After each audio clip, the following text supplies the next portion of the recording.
Well, good evening, everybody. This is John Unell from Schuylkill Haven, Pennsylvania, aka John I Fly. And it's Tuesday, May 25th, almost 6 o'clock in the evening.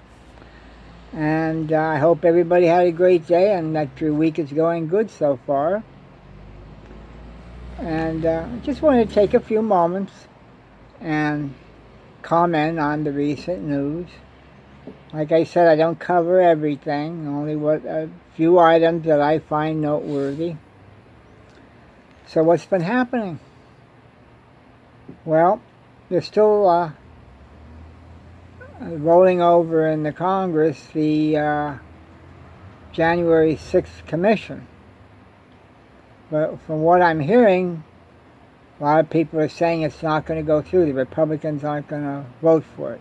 They need 10 Republicans to join the Democrats for it to pass.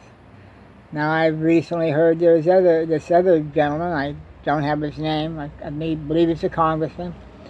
He has brighter hopes that it will pass.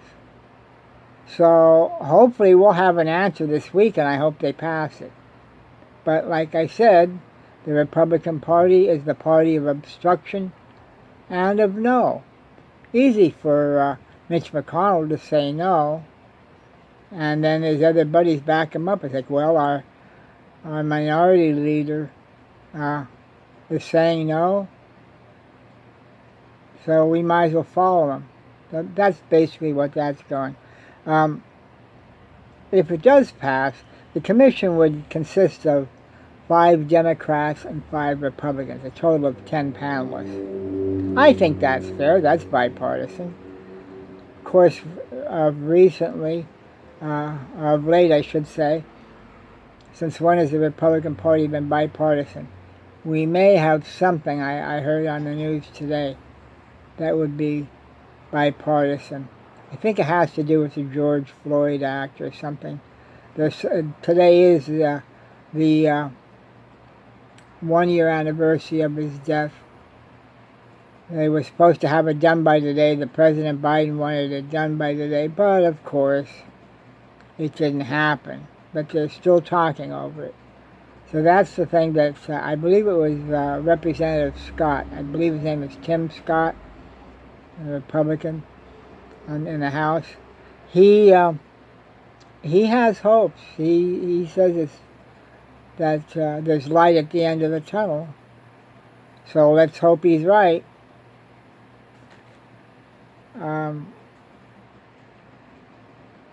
I just saw too, it said the voters are split on whether Congress should investigate the January 6th riot at the U.S. Capitol. I think they should. I mean, after all, it was a direct attack against the Capitol building, and it would be an attack against the House of Representatives and the Senate. I don't know what else it would take for them to justify doing it or not. You know, they don't want to do it, but I think it's worthy to be investigated. The Republicans are trying to weasel out of it because they know there was a lot of them in both the House and the Senate that bought on to this lie that the election was rigged. Like I said before, Donald Trump was hinting at that. When you think about it, months before the election, he said the only way that I'm going to lose is if it's rigged. That should have been a red flag right off the bat. Because he was alluding to something, and I think what it was, he knew what he was going to do. You know, if it looks like he's going to lose, well, I'm going to use that. It was rigged tactic. He'll do anything. Him and his minions will do anything they can to blame somebody else instead of taking responsibility for themselves. Donald Trump's the one behind this. He would love to serve another term. But we can't let him. Just can't let him. the breakdown was 52% were for the congressional investigation, and 48% believe that the current FBI investigation is sufficient. The FBI is pretty good, but no, I think I think the roots grow deeper, and that's why I think we need this January 6th commission. But we'll see what happens. I think they might have an answer on that this week, but we'll find out. In other news, what do you think about that Belarus dictator? His name's Alexander Lukashenko. He decided, well, he found out that there was a dissident on I believe it was a United Airlines flight. And there was a certain section of the flight that the plane went over Belarus's airspace. So when they got into the airspace, the pilots received a message that there was a bomb on board. And then not only that, Mr. Lukashenko, dictator, decided to send up a fighter jet and more or less give them terms that they couldn't refuse, and they escorted them down to the, I believe it's Minsk, is the capital, Minsk or M-I-N-K-S or something. I believe that they escorted them down to the airport. And now the guy that they were looking for, he was a reporter, reporter. He knew what was going on. He even told one of the passengers, if they take me off of here, they're going to kill me. So they ended up making a video with him. They captured him, and of course they took him in, and they forced him to make this video that he was behind such and such stuff, the activists and everything else, the demonstrations, I guess. And if you looked at his face, you could tell they roughed him up.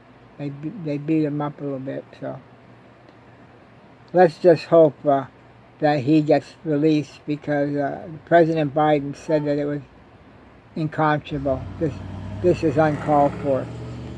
I believe it's the first time a dictator ever did that. So the president needs to do whatever he needs to do, and I believe the United Nations Security Council had something to say about that too. They're condemning it. So let's see what happens. They have to put sanctions on them. You put sanctions on them. You can't do that to people. You may be a dictator of your own country, but you don't have the right to be forcing a foreign airliner like that to come down and land. So now, a lot of these airlines now, they're not going to fly over the airspace. I mean, it's a shame, but you know, the young man was flying, I believe, from Greece to Lithuania. He lived in Vilnius, Lithuania, which is ironic because that's my grandmother on my dad's side she came over from Vilnius, Lithuania. So yeah, it's not that far from Belarus. And so the dictator, Alexander Lukashenko, decided this was his opportunity, and he forced the plane to the ground. Matter of fact, this activist even said to the pilots, he sent up word that you can't land because they're going to kill me. And he says, we have no choice. I mean, what are they going to do? They can shoot the passenger jet out of the sky, then everybody dies. So the pilots had to do what they had to do. Well, let's just hope they release this guy, because this dictator isn't too nice, to put it mildly.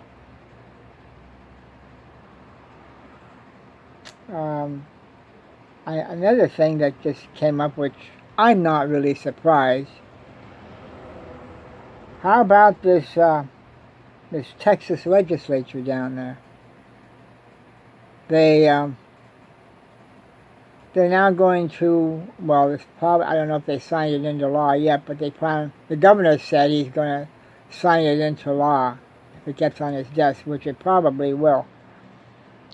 He's going to allow all Texans to carry handguns without a permit or license. And it's going to head to the governor's desk. Now, the statistics I have in the Senate earlier this month, they approved it 18-13. The House cleared the bill 82-62 votes. So it looks like it's going to pass and go to the governor. Now, the Democrats are concerned about this in Texas. They're concerned because the bill would put Texans in danger and the state police officers at risk. I mean, how do you know if somebody... I mean, my understanding, I know there's a local guy here. He goes into one of our local restaurants and he has his pistol. He carries it on the outside so you can see it. It's a holster, whatever. But he has a license to do that. This law here, you wouldn't even have to have a license. What type of shit is that? Unbelievable. Well, they claim that I think they have safety issues and stuff. You have to be required to go and take a gun safety course and all of that. But still and all, what's the point if you don't have a license? I mean, how are you going to know if it's a criminal that maybe stole a gun? You don't know. I don't like it, especially in light of this past weekend. We had 12 mass shootings over the weekend. 12 of them. There was 11 people dead, were killed, and another 69 injured. The shootings took place across 8 states, and they have them listed here. Illinois, New Jersey, Ohio, Indiana, South Carolina, Virginia, Texas, and Minnesota. That's why I'm amazed, even in light of all these shootings, they want to pass this bill. I don't know. Just our country's going nuts with these guns. Something major has to be done about it. Has to be done. Now, according to CNN, a mass shooting is any incident that has 4 or more people killed or wounded by gunfire, excluding the shooter. So they don't count the shooter, just the people that were his victims or whoever. I can't figure this out. Unreal. But this is what they want to do. What the hell? Let's return to the wild, wild west. Man, they didn't have to worry about permits, licenses. They had a 6-shooter on their side, whatever. Hey, don't piss the guy off, but he'll take you out in the street and you'll have a duel or whatever. It's crazy. I can't believe that we're living in the 21st century and having all this nonsense go on. Unbelievable. Anyway, that's all I have to cover tonight. I know John Bridgeville is going to have his show, and it'll start pretty soon. It's 12 minutes after 6 here, and it's probably 12 after 5 over in Texas, so I want to get ready just to watch that and moderate it. Keep my eyes open there. But this is only Tuesday. Let's see what the rest of the week brings. And keep the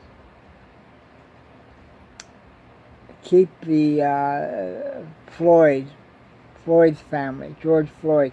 Keep his family in your thoughts or prayers if you're so inclined. It's one whole year, and let's hope they do something. Let's get this bill passed that they're working on. I think if things are worked out right, I can't see why the Republicans can't join the Democrats and get this bill established. You know, we don't need any more deaths. Anyway, that's it for now. Remember to like, subscribe, and feel free to comment. That's what those comment boxes are for. I'd love to hear what you have to say. So, have a good evening. Make sure you share it too. Share my videos. Right now, like I said, I'm averaging about once a week, sometimes twice. Summer's coming, of course. I like to get outside and take my walks or work in the garden. Or I have a pot garden out front. No, it's not what you think. It's not pot plants. Yeah, but they're potted plants. I have marigolds, a whole flat of marigolds. I don't know if I'm going to use them all, but I'll be planting them up. I have a tomato plant. I only have a good few good tomato plants. I think 2 at the most. That's fine for me. And eggplants, strange. They didn't seem to start out too good this year. Of course, I used a different brand other than Burpee, and I swear by Burpee. But it looks like I'll have a few good ones, so we're going to give it a shot. And they want it hot tomorrow and then freezing for the rest of the week. I guess 60s. But anyway, have a good night. I will talk to you soon. And like I said, just if you didn't get your vaccination, go out and get your COVID-19 vaccine shot. If you didn't get your vaccine, make sure you wear your mask, wash your hands, and stay away from people that are irresponsible when it comes to the virus. Take care of yourself, and I will talk to you soon. Hopefully maybe by the end of the week this time. All right. Have a good night, people. Good night.